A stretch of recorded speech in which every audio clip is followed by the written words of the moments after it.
Mais tu aurais pu me dire que ça démarrait. On m'a dit qu'il fallait boire 2 litres par jour. 2 litres d'eau par jour. Oui, parce que ça, si c'est 2 litres de pinard, ça va pas être pareil. On me l'a dit, mais je sais pas pourquoi.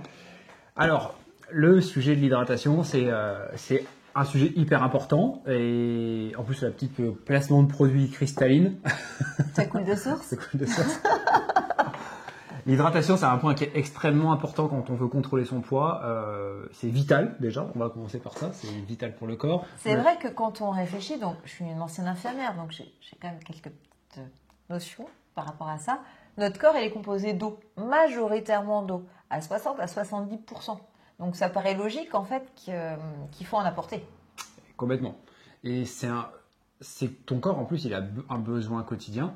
On va vous donner le petit calcul, comme ça vous allez pouvoir le faire. Vous faites votre poids que vous divisez par 40. Ça vous donne approximativement ce que vous devez boire par jour. La quantité d'eau nécessaire. Imaginez que votre corps, c'est une baignoire. On baigne, tous nos organes, nos cellules baignent dans l'eau. Donc vous imaginez bien, enfin, je ne sais pas pour vous, mais que si vous ne changez pas l'eau de la baignoire souvent, ça va être un petit peu croupi. Donc buvez pour changer l'eau de votre baignoire. Ou, si vous préférez, changer l'eau du bocal de poisson rouge, quoi. Ouais, peu importe, il faut boire. Et c'est hyper important. En plus, le fait de boire, ça évite aussi, contrairement à ce qu'on peut penser, ça évite aussi la rétention d'eau, même s'il y a le taux de sodium qui va jouer dedans. Mais c'est hyper important de boire. Ça va enlever les toxines, ça vous permet d'éliminer. Bon, oui, au début, vous allez faire que pisser. Ça va pas être très marrant, mais c'est un point essentiel dans la perte de poids. Moi, j'estime que quelqu'un qui veut perdre du poids, déjà d'une, ça fait partie des piliers fondamentaux pour perdre du poids, mais ça a son rôle ça donne bien 20% du résultat quand même sur l'hydratation parce que c'est bénéfique pour perdre du poids, pour la santé, pour tout. En fait, l'eau va donc éliminer les toxines comme tu as dit, mais va aussi nourrir nos cellules, nourrir les muscles. Les personnes qui veulent prendre aussi de la masse musculaire, eh ben faut qu'il se développe. Et un raisin sec, il est sec parce qu'il n'y a pas d'eau. Hein. C'est vrai que vu comme ça, effectivement. Mais c'est un truc auquel beaucoup de gens, suivant les périodes de l'année en plus, c'est facile de boire quand il fait chaud. Mais quand il fait plus très chaud, c'est plus compliqué du coup. Mais aussi parce que quand il fait chaud, on devrait augmenter encore plus nos besoins. Exactement. Quand on fait du sport, quand il fait chaud, en fait, la sudation, le fait de transpirer, nous fait perdre de l'eau. Donc il y en a besoin. Je crois que c'était que ça faisait perdre du gras de transpirer. C'est la graisse qui pleure. Ouais, c'est ça. Et pourquoi la graisse elle pleure? Parce qu'on élimine les toxines. Ouais. Et avec les toxines, on a aussi quelques graisses qui s'éliminent. Pour le sujet de quand on transpire, on perd du gras, c'est faux. Totalement. Vous enlevez ça de la tête de suite. C'est le fait de transpirer qui va faire qu'on a brûlé, qu'on a activé quelque chose. C'est plutôt par les urines et par l'oxydation avec la respiration. Voilà, c'est pas la transpiration malheureusement on perd que de l'eau et du sodium et des minéraux quand on transpire, c'est tout. Pas de gras. Malheureusement, je suis désolé, mais pas de gras du tout. Et l'eau, l'hydratation va contribuer vraiment à votre mieux-être, va aussi réguler votre appétit. Ouais. Le corps ne sait pas distinguer la faim et la soif. Donc parfois vous avez faim. Déjà d'une, peut-être parce que vous vous ennuyez. Souvent dans le canapé, on a plus souvent faim que quand on est en activité. Que quand on est en activité. Et c'est... J'ai perdu le fil. Il a perdu le verre. Non, parce que ça va réguler l'appétit aussi, parce que ça va augmenter votre bol alimentaire. Ça va faire gonfler un petit peu. Reprenez mon raisin sec. Mon raisin sec, il est tout petit. Quand on l'hydrate, il est plus gros. Et bien, le bol alimentaire, c'est exactement la même chose. Et du coup, ça va aussi faciliter la digestion. Et pour toutes les personnes qui peuvent avoir des problèmes de régulation de transit, etc., et bien, si votre bol alimentaire n'est pas suffisamment hydraté, bol alimentaire qui devient après bol fécal, c'est très sexy, c'est donc je suis en train de parler, mais ça sera plus compliqué de l'éliminer. Et en plus, dedans, tu rajoutes deux choses, c'est que tu as les vitamines hydrosolubles qui ont besoin d'eau pour être assimilées, les fibres qui sont aussi du coup hydrosolubles, qui ont besoin d'eau pour être assimilées. C'est un facteur hyper important, l'hydratation. Et une déshydratation peut devenir catastrophique. On le voit dans les consultations, c'est que des fois, les facteurs qu'on voit souvent, c'est maux de tête. Franchement, les maux de tête, pour beaucoup de gens, tu règles ton maux de tête juste en t'hydratant beaucoup plus. c'est un truc de dingue. C'est la première chose. La deuxième chose, la constipation, qui est aussi due à un manque d'hydratation. Les douleurs articulaires, c'est pareil. C'est lubrifié, hydraté. Ton corps, il en a vraiment besoin. C'est un élément essentiel. Et puis, quand tu veux perdre du poids, tu élimines les toxines, tu les pisses un peu plus.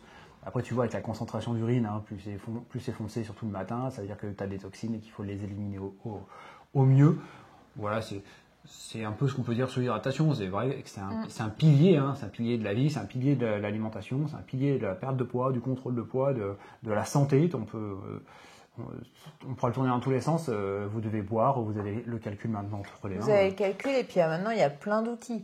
Il y a des applis qui vous mettent des alarmes pour boire. Il y a des bouteilles qui sont graduées. Vous pouvez même graduer vos bouteilles. Après, on est tous différents. Ouais. Moi, je préfère partir avec ma bouteille d'1 litre que je vais remplir 2 fois dans la journée. Il y en a qui préfèrent prendre la grosse bouteille et qui savent où ils sont et où ils vont. Ça, c'est vraiment indépendant de chacun. Après, il y a l'eau. Alors le café, ça marche pas pareil. Le café va avoir un pouvoir de déshydratation diurétique, comme un peu le thé, mais le thé un petit peu moins quand même. Donc ne transformez pas vos 2 litres d'eau en 2 litres de café. Ça sera pas bénéfique pour votre corps pour le coup.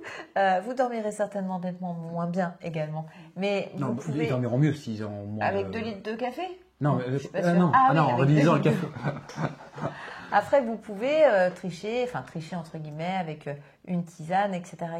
Mais faut trouver votre truc. Exactement. Après, eau plate, eau pétillante, on s'en branle. Bois, en fait, je commence par ça, et après, ça sera déjà pas mal. Après, tu as certaines notions qui sont intéressantes dans les eaux plates, dans les eaux pétillantes, avec le nitrate, le magnésium, potassium, les minéraux qu'il peut y avoir dedans, le bicarbonate pour l'alcalinité, le niveau de pH dans le corps. Bon, voilà. Mais bref, l'idée, c'est vraiment de boire. Demandez-nous pas quelle marque il faut boire. C'était un hasard que j'avais la bouteille à portée de main. Je pense qu'elles apportent toutes des bienfaits. Ouais. On entend souvent qu'il faut boire différentes eaux. Nous, on boit l'eau du robinet, qu'on filtre, tout simplement. Et puis... Oui, parce qu'on a une osmose inversée. Bon, voilà, après, mais le but, c'est vraiment de boire, quoi qu'il arrive. Il faut boire, c'est essentiel pour le corps, essentiel pour la santé, essentiel. Et ça, indépendamment de ta génétique. Peu importe. Oui. Si tu as envie de connaître ta génétique, tu réponds au petit questionnaire et tu en sauras plus là-dessus. Mais tout le monde doit boire et le calcul, il est valable pour tout le monde. Approfondir sur un point qu'on a pu voir avec notre fils qui a, au moment où on tourne la vidéo, il a 6 ans, c'est que même les enfants ont besoin de boire, c'est hyper important pour leur propre transit, leur propre énergie, leurs propres toxines qu'ils génèrent. Et attention à pas dire je mets du sirop à mon gamin parce que je veux qu'il boive. Tu vois, il boit du sucre du coup et il s'habitue à ce que sucré. Et voilà, le problème c'est qu'on rentre dans un piège et un cercle vertueux. Ton enfant doit s'habituer à boire de l'eau plate aussi. Nous, on aime bien faire des treks dans la montagne. Je suis désolé, t'as pas. Il n'y a pas de sirop de menthe. Il n'y a pas de sirop de menthe dans la montagne. Quand tu prends la source. Bon, donc non, mais vraiment pensez à ça. Ne rendez pas addict les gamins au sucre, parce que de toute façon, si votre enfant est addict au sucre, c'est pas de sa faute. C'est de la vôtre. Ça, c'est très clair. C'est la faute des parents. Si les enfants sont obèses, c'est de la faute des parents. Parce que c'est les parents qui nourrissent les enfants, c'est pas les enfants qui se nourrissent tout seuls. Il faut arrêter les conneries. Ça joue là-dessus. Bon, bref, ça c'est un autre sujet. Je suis éparpillé, mais important pour les enfants aussi qui s'hydratent bien. À chacun sa bouteille. Voilà, c'est ça. Voilà, on a fait le tour du sujet. On espère que ça vous a plu. Que vous a un peu éclairé sur vos besoins. N'hésitez pas à liker, à commenter, balancez-nous des sujets auxquels on puisse discuter aussi, où on puisse vous apporter un max de valeur. Les personnes qui veulent en savoir plus sur leur génétique, il y a un petit questionnaire, vous le remplissez, on envoie un petit message pour caler un rendez-vous pour vous donner le résultat, on fait la petite visio, vous le recevez par mail, et puis ça vous sera un nouvel outil pour vos objectifs, pour votre corps, pour vous comprendre un petit peu mieux. Et on vous souhaite une très belle journée. À très bientôt. Ciao, ciao. Ciao.